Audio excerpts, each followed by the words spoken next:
Bem-vindos à Geração V, V de Vota, um podcast em que provamos que é errado aquele clichê de que os jovens não se interessam nem participam. Nós contamos e votamos. Nestes 8 episódios, sentamos à mesa 32 jovens da sociedade civil e sem filiação partidária, com um representante de todos os partidos com assento parlamentar, para uma conversa informal, mas esclarecedora. O meu nome é Vasco Galhardo, tenho 28 anos e fundei o movimento Eu Voto, e esta é uma parceria com o Observador. Hoje convidámos para um café Mário Amorim Lopes, engenheiro, economista e professor universitário, e é cabeça de lista pela Iniciativa Liberal, no Círculo de Aveiro. Olá, Mário, muito obrigado por estar aqui. Olá, boa tarde, muito obrigado pelo convite, há 30 minutos atrás. Exatamente. E comigo estão Francisco Cordeiro de Araújo, 26 anos, natural do Pinhal Novo, é docente na Faculdade de Direito da Universidade de Lisboa, fundou o projeto Os 230, é presidente da Associação Democracia 2.3 e doutorando em Direito Internacional.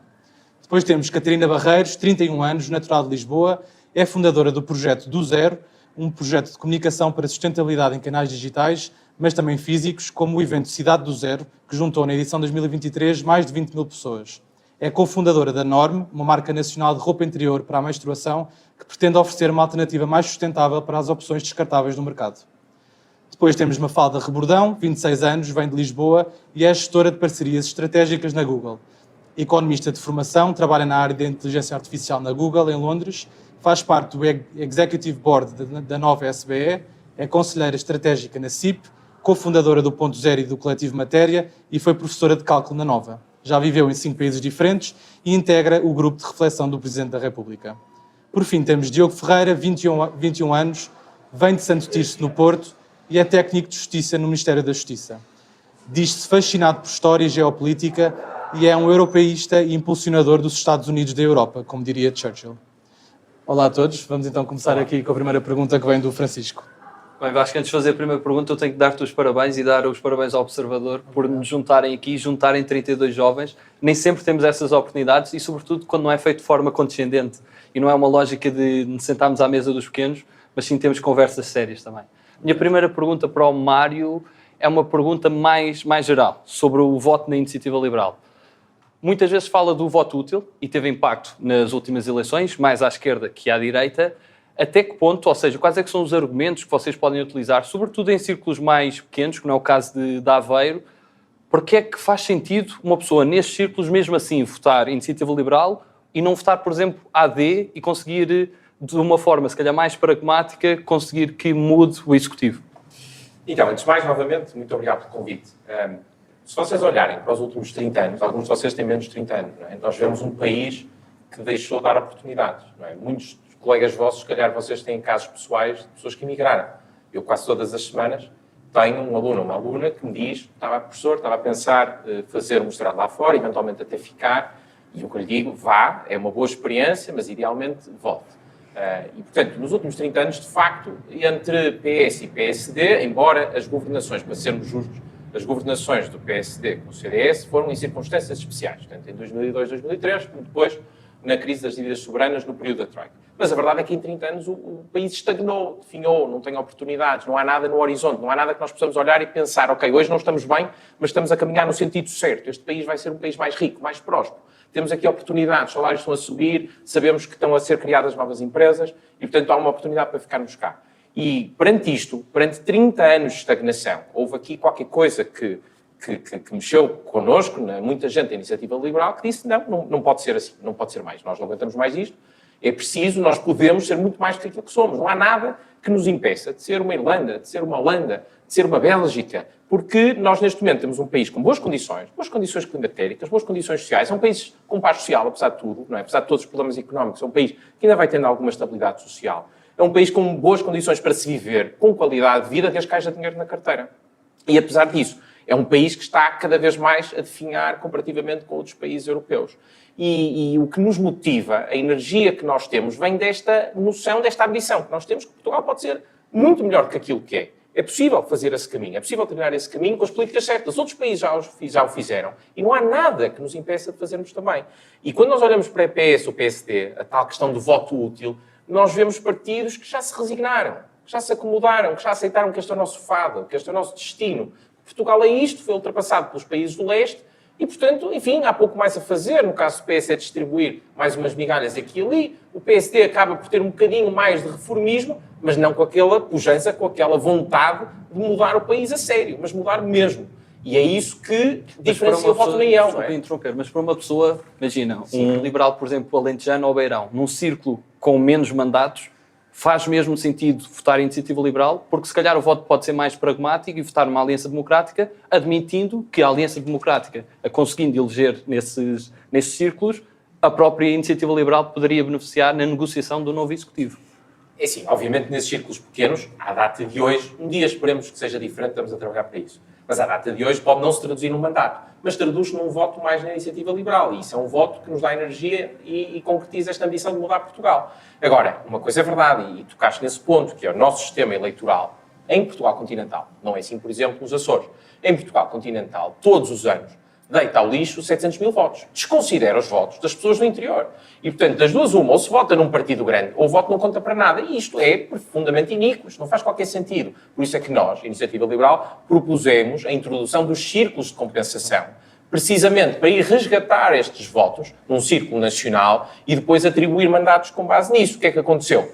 Os dois partidos que iriam perder um bocadinho com isso, PS e PSD, votaram contra. E daí que essa vai ser precisamente uma das nossas linhas negociais, caso isso venha a acontecer, ou seja, apoiarmos um governo, seja através de um acordo de incidência parlamentar, seja mesmo estando no Executivo, uma das primeiras questões que queremos introduzir na negociação é precisamente essa, introduzir um círculo de compensação, não por nós, é por estes portugueses, que há uma total desconsideração pelos seus votos. É por estes portugueses. É para nós podermos representar condignamente estes 600, 700 mil portugueses. Além desse círculo de compensação nacional, vocês falam de círculos uninominais.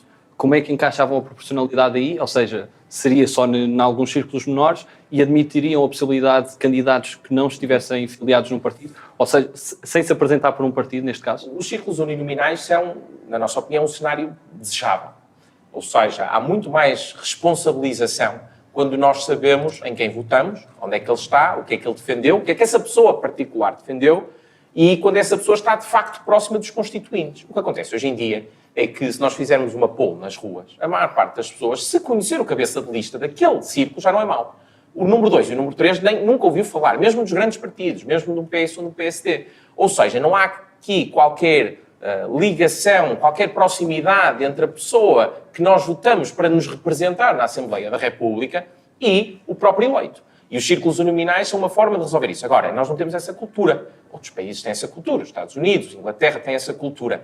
E é para aí que nós queremos caminhar. Agora, o caminho faz-se percorrendo. O primeiro passo será introduzir os círculos de compensação e depois, numa segunda instância, sim, acho que devemos ter essa discussão de ter aqui os círculos uninominais, das pessoas saberem exatamente em quem estão a votar e poderem responsabilizar essa pessoa. Isso acontece muito, não é? Quando nós olhamos para os países anglo-saxónicos, as pessoas votam numa determinada pessoa porque defende alguma coisa e depois essa pessoa está obrigada a cumprir. É mais difícil quebrar promessas quando a pessoa em particular, não o partido, não uma massa coletiva, mas a pessoa em particular se comprometeu com algo. Portanto, isso é algo que, de facto, nós queremos implementar, mas temos consciência que será um caminho ainda, estamos distantes disso, não é uma batalha de cada vez. Conseguimos círculos de compensação, fantástico. E só uma última pergunta muito rápida sobre o círculo de compensação. E haveria um limite mínimo, mais ou menos como o sistema alemão, ou não? Limite mínimo? De percentagem para aceder ao Parlamento? Nós definimos isso, nós fizemos um simulador que está disponível. Não sei exatamente responder qual é o limite mínimo, mas o que nós tínhamos definido foi, fizemos uma simulação de 60 mandatos, creio, 50 ou 60 pelo círculo de compensação.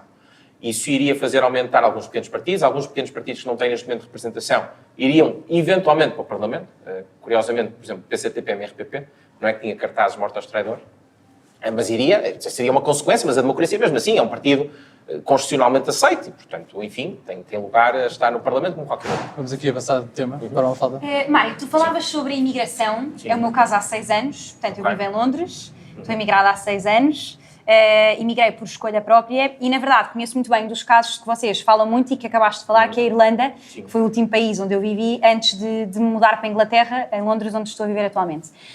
E uma das propostas da IEL é baixar a carga fiscal, que é uma medida com a qual eu concordo, acho que é uma medida urgente para que possamos abrir investimento e criar riqueza e discutir como criar riqueza em vez de como distribuir esta riqueza.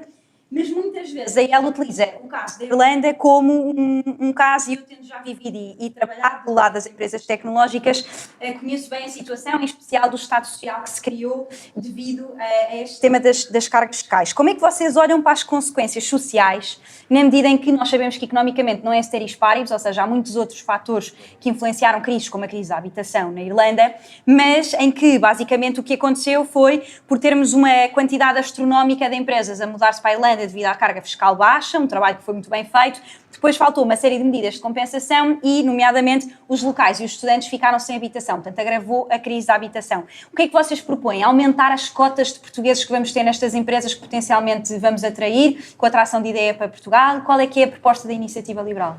Bom, há aí muitas coisas interessantes. Antes de mais, a questão da Irlanda eu acho que é um bom exemplo de algo que, ou seja, que o nosso Estado atual não é um fado, não é um destino, ou seja, nós podemos fazer o nosso próprio destino. A Irlanda, nos anos 20 e nos anos 30, imigrava grandes vagas de imigração para os Estados Unidos, comiam batatas e pouco mais. Era ensopado de batata, era batata ao jantar, batata ao almoço e pouco mais tinham para comer. E, na altura, já falavam inglês. Muitas vezes diz, bom, a Irlanda conseguiu tornar-se o que se tornou porque fala inglês, mas na altura falava inglês também e vivia num estado de pobreza muito grande. E ali, por volta dos anos 80 e 90, porque teve dois governos de centro, aliás, dois principais partidos, são dois partidos de centro-direita, até porque o partido, o Sinn Féin, que concorre com eles, é um partido que foi incorporar ex-terroristas do IRA, e, portanto, os irlandeses nunca conviveram bem com essa situação, ao contrário do que acontece cá em Portugal, não é? Temos partidos que tiveram ex-candidatos que fizeram parte de organizações terroristas, em particular a CFP25. Na Irlanda, isso foi um motivo para afastar a Sinn Féin do poder. Portanto, os dois partidos de centro-direita conseguiram introduzir um pacote de reformas muito importante, em particular a redução da carga fiscal, mas sobretudo do IRC, do imposto sobre as empresas, e do imposto sobre as pessoas também, portanto, do IRS. Aliás, houve na altura um fenómeno interessante, quando a Irlanda baixou o IRC para 12% e na altura uma taxa de IRS para 10%, a França insurgiu-se, disse que aquilo era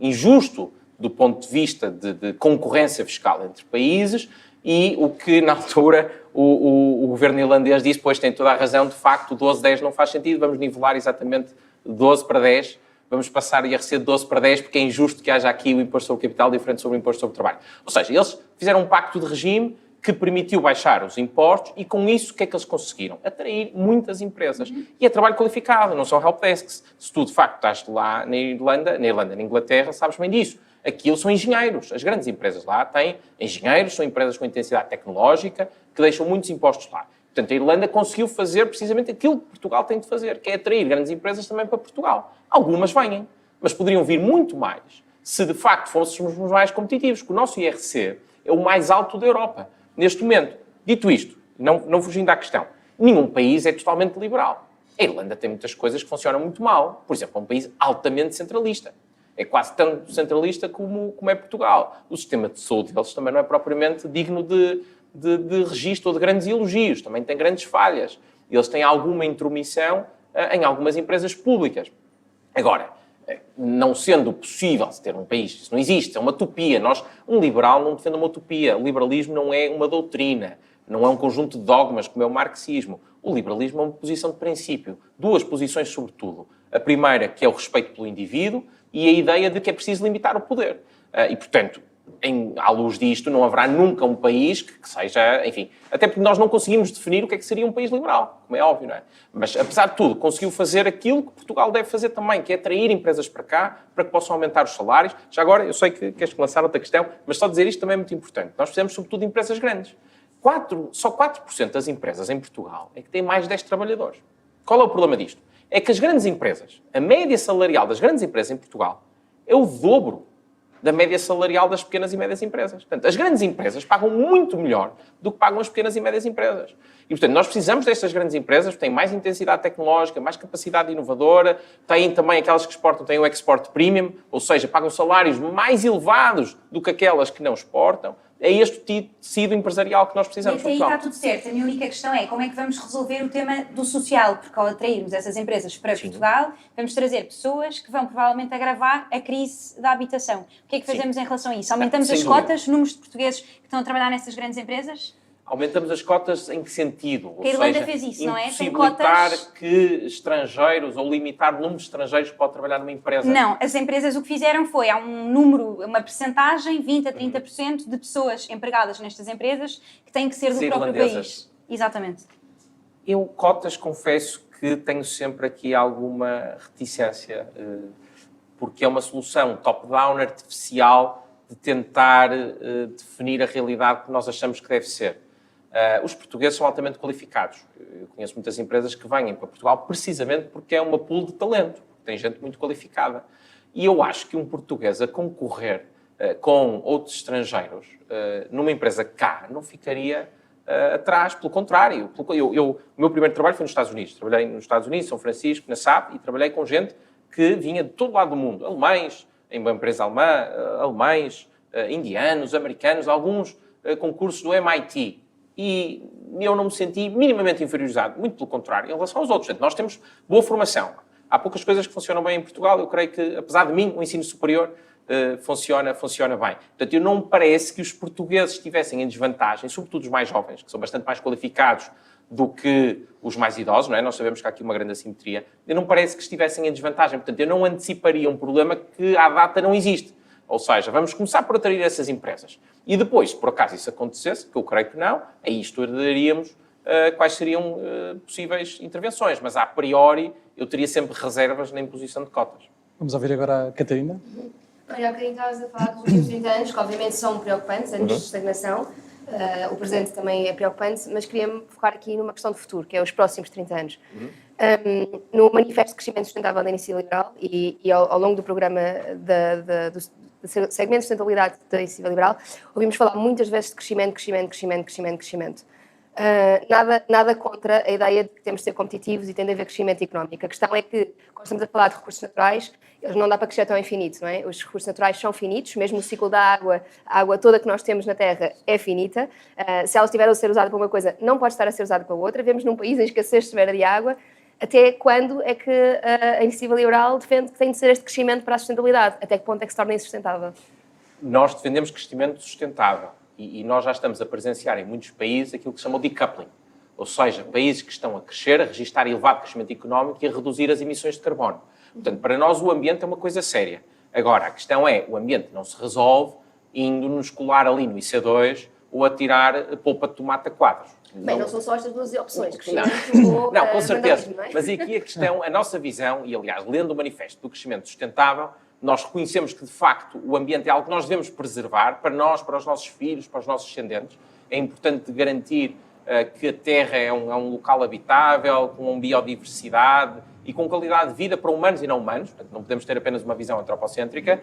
Agora, a solução para isso, ou seja, a forma de o garantir, não é através do degrowth, não é revertendo o crescimento económico e voltando à Idade Média, não é diminuindo a base populacional, que me parece, enfim, alguma ideia, enfim, completamente estapafúrdia, mas que quem a propusesse de forma séria. A solução é tecnologia.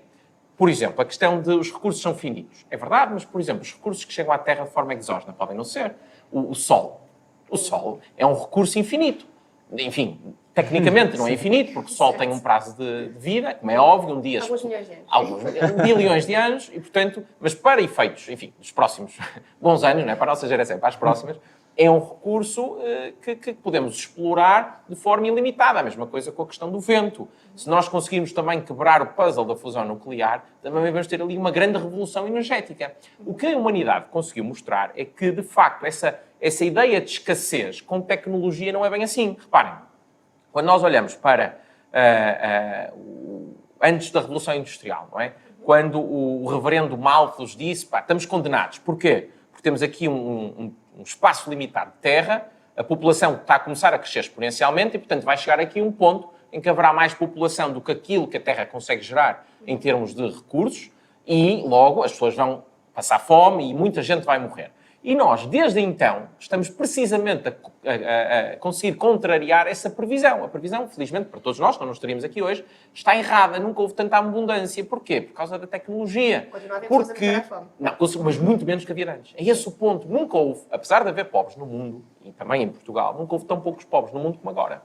Isso é que é absolutamente fantástico. A humanidade tem tido esta capacidade extraordinária de melhorar a qualidade de vida, de tirar pessoas da pobreza e de também agora também fazer isto enquanto cuida do ambiente, não é? Nós antes estávamos condenados a produzir meia dúzia de batatas e alfaces num determinado espaço de terra. Depois, entretanto, alguém descobriu o nitrato de amónio, não é? Um dos fertilizantes naturais mais Tem poderosos. consequências ainda assim. Claro, com certeza. Tudo terá consequências, mas tirou muita gente da fome, muita gente deixou de morrer. Sim, Ou seja, não, tudo tem um não nego o trade-off. contexto histórico. Não, Ou seja, indo para a frente, de facto, há alturas em que, se calhar, não quero ir ao degrowth necessariamente, mas há alturas em que nós temos, se calhar, de entender que não é a tecnologia que vai salvar tudo, não é? E eu não sei, sendo economista, acredito que já tenha lido a Donut Economics.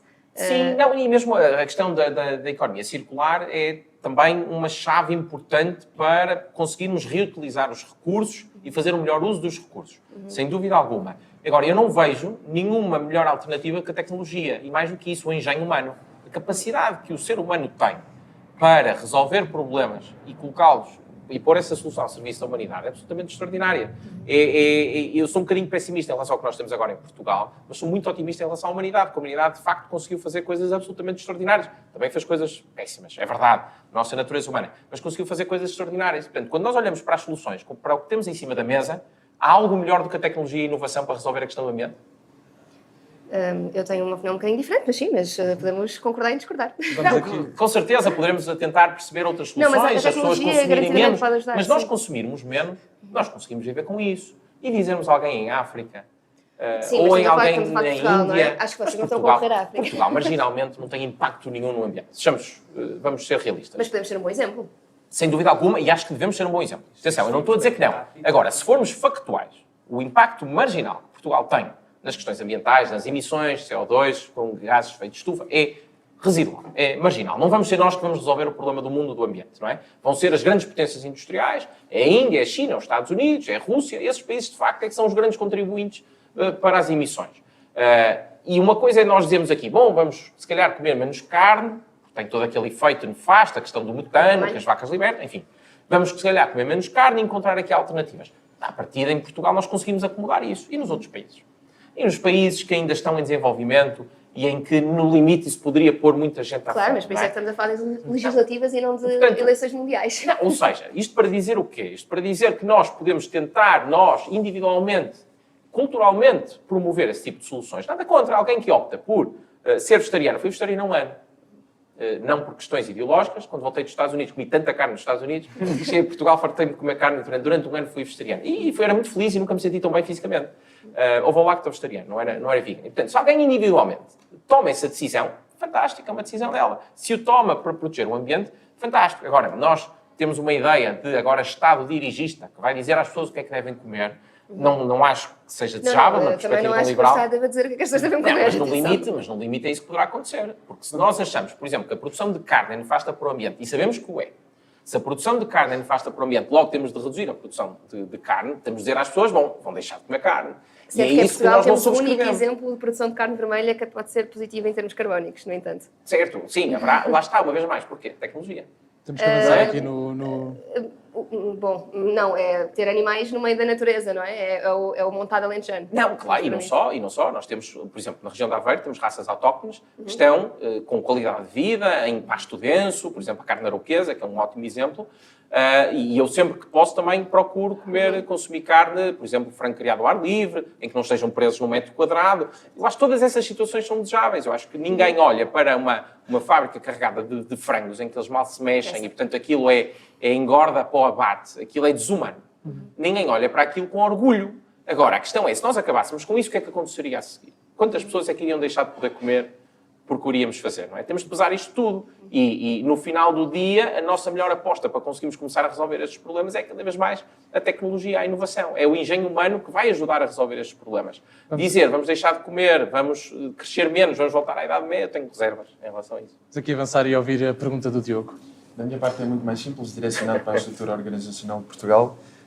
Todos os partidos... Muito mais simples. É mais simples do Mais que... complexo. Devemos continuar a falar de carne. Devemos continuar a falar de Mas carne. individualizar o continente africano da minha parte, não há Zimbábue nem Angola, é África. Europeus é África. Mas... Embora a África seja muito diferente, não é? A Exatamente. África Daí- subsaariana, a África do Norte é muito diferente. Mas ainda assim, acho interessante que assim se coloque.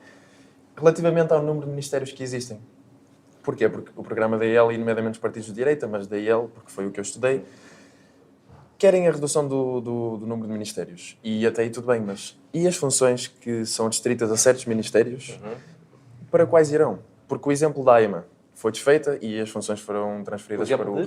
Da AIMA. AIMA, sim. Para o CEF, para os registros, para a PSP. Talvez tenha sido bem, talvez tenha sido mal, mas eu queria saber quais eram os ministérios em específico que propõem terminar ou reajustar e as funções adstritas ao ministério que termina, para qual é o ministério que inicia ou que engloba as funções que foram terminadas no anterior. Bom, basicamente estás-me a pedir para dar aqui um organigrama do governo. Não é? Uma Muito estrutura... simples, pode ser um exemplo do ministério. Bom, há aqui uma posição de princípio, que é nós não subscrevemos a ideia de que ter um ministério por si só resolve problemas. Aliás, basta ver que agora temos o Ministério da Habitação e aquilo que saiu do Ministério da Habitação não resolveu problema absolutamente nenhum, só agravou o problema. E, portanto, todo tipo de medidas que criaram instabilidade e incerteza no mercado, a ideia de assustar as pessoas com as expropriações, com a possibilidade de congelamento de rendas, fez com que muita gente se retraísse e tirasse os seus imóveis ou os vendesse. Portanto, não ajudou a resolver problema nenhum. Logo, ter um ministério por si só não é um garante de que o problema se resolve. Não é também não subscreve a ideia de que vamos economizar reduzindo ministérios, que é aí que a grande despesa do Estado vai ser... Qual é que é a solução final? Não, obviamente que não. A questão é, o Estado, de facto, tem de ter uma estrutura gerível.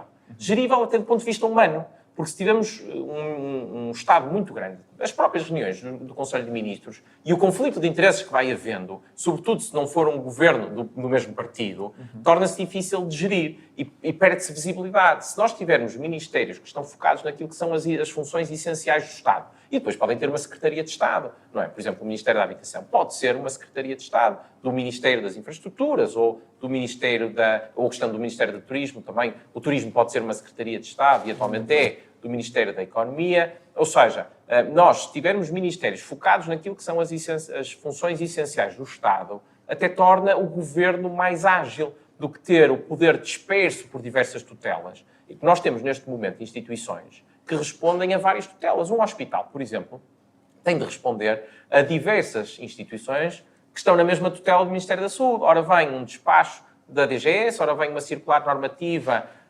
da ACSS, uma circular informativa, ora vem outra coisa qualquer dos SPMS, ora vem algo diretamente de uma Secretaria de Estado, ora vem algo do próprio Ministério da Saúde, e isto naturalmente torna a vida mais complicada. Se houver aqui uma organização mais enxuta, mais coesa, eu acho que não há prejuízo, pelo contrário, haverá mais flexibilidade, haverá mais facilidade em organizar o governo, em tornar o governo ágil, do que ter o poder disperso por vários ministérios. E depois, em cima disto, uma questão, essa sim, de modelo organizativo do Estado, que é a ideia de descentralização. Nós temos uma visão clara de que o poder deve estar próximo das pessoas, há mais responsabilização se isso acontecer. Não faz qualquer sentido que hoje em dia tenhamos ainda professores que concorrem a um concurso nacional e que vão de Bragança a Faro, e este concurso é feito alguns aqui em Lisboa. Lisboa não é por ser Lisboa, obviamente é por ser a capital, não é? É a capital do governo. Isso não faz qualquer sentido. Não faz qualquer sentido, por exemplo, que o município não possa escolher o horário de funcionamento dos seus próprios centros de saúde. Ou não possa decidir que valências é que funcionam naquele centro de saúde, porque o município conhece muito melhor a realidade das suas populações do que algures aqui o Ministério da Saúde. Mas é isso que acontece hoje em dia. Portanto, não há, de facto, poder nenhum do ponto de vista do poder local. Para se ter uma ideia, de toda a receita fiscal, apenas 5% da receita das administrações públicas, apenas 5% vai para o poder local. Na Suécia, na Dinamarca, são 30%, 40%. Mas tantos estudos que dizem que o poder local, o poder que é direcionado ao poder local, aumenta a corrupção, aumenta o número de organismos, aumenta o número de pessoas que lá estão, aumenta o número de despesa. Como é que transferir para o poder local tira a corrupção?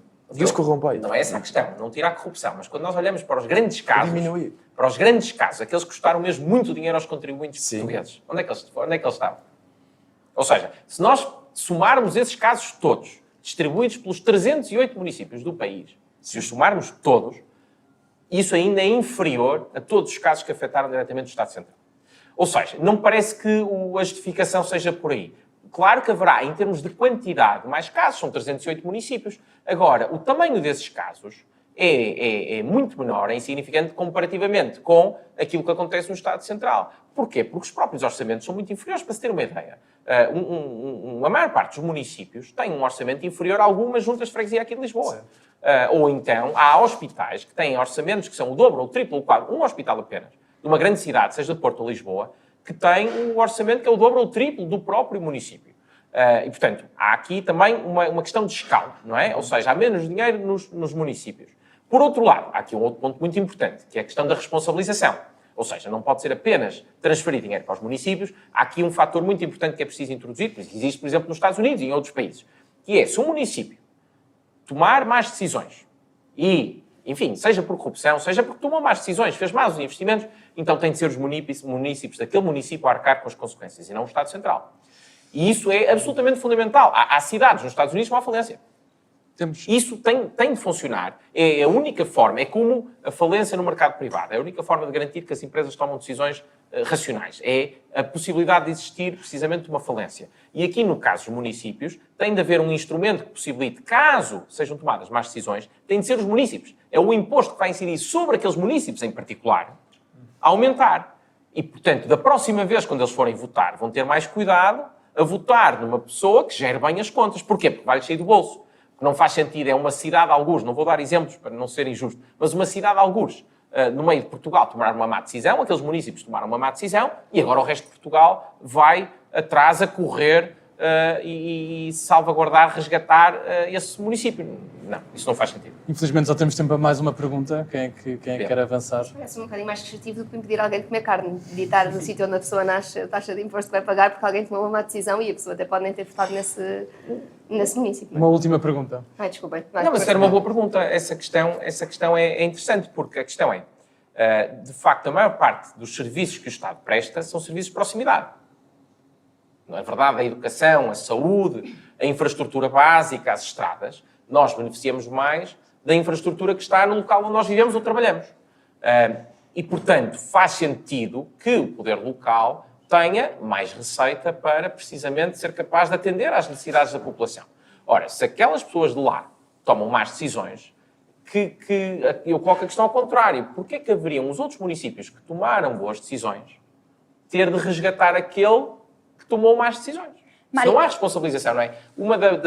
A segunda face da liberdade é a responsabilização. É importante que haja responsabilização. Uma última questão sobre um tema que tem sido muito pouco debatido e que a Iniciativa Liberal considera ser o possível elevador social para Portugal, que é o tema da educação, Sim. um dos maiores flagelos de Portugal neste momento.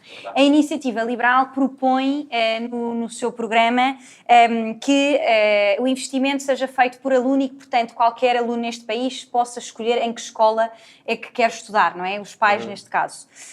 Portugal atravessa um dos maiores problemas, não só com a falta de docentes no país, como uma carreira pouquíssimo atrativa para docentes. Em 2021, cerca de um professor de Físico-Química tinha entrado nos quadros nos últimos 3 anos.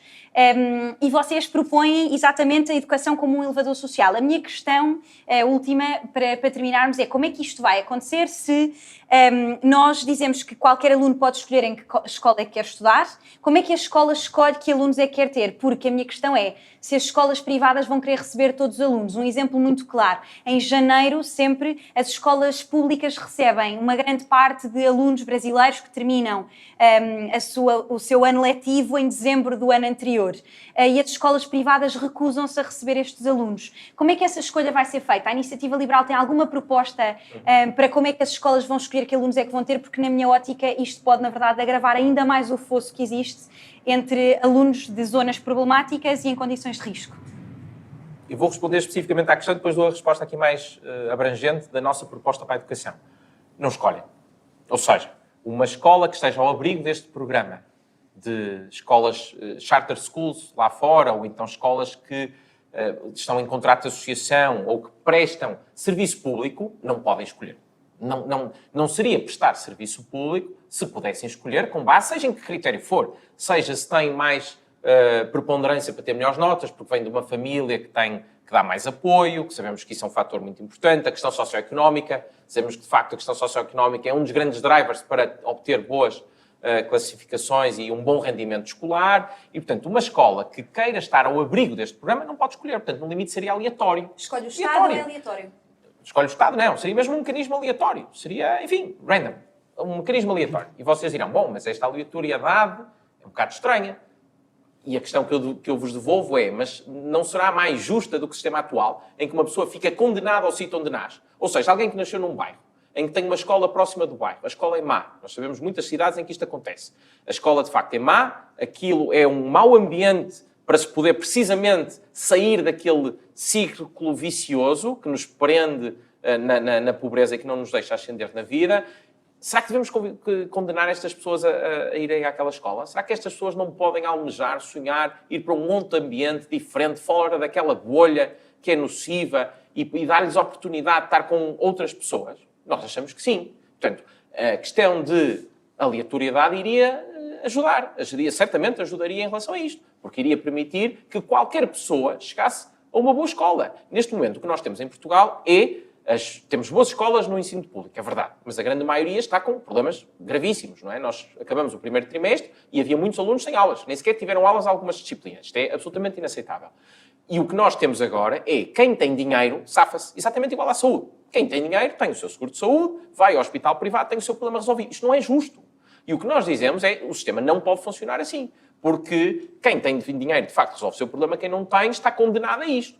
Portanto, a nossa solução de financiar o aluno é, sobretudo, para permitir àqueles que hoje em dia estão condenados a estar numa escola que não é tão boa, a poderem sonhar, almejar, a ir para uma escola melhor. Agora, a nossa proposta é muito mais do que isto.